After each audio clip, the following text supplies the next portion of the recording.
छूट दी है, इंतजाम सेहत प्रोग्राम स्टार्ट किए हैं, तालीमी कार्ड का इजरा करना था, जो EPPDM की हुकूमत आने की वजह से ऐसा नहीं हो सका।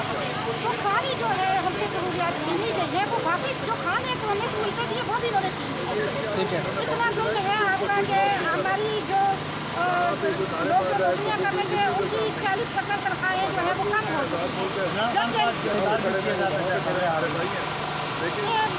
अल्लाह की मदद और अल्लाह के फरिश्तों की मदद खान के साथ है, इनकी औकात ही नहीं है कि खान को सकता है। मरीम नवाज खेती और राना सनाडा के इमरान खान डरपोक है, वो सर पे डब्बा लेके फिरते रहते हैं। और घर से बात होता है।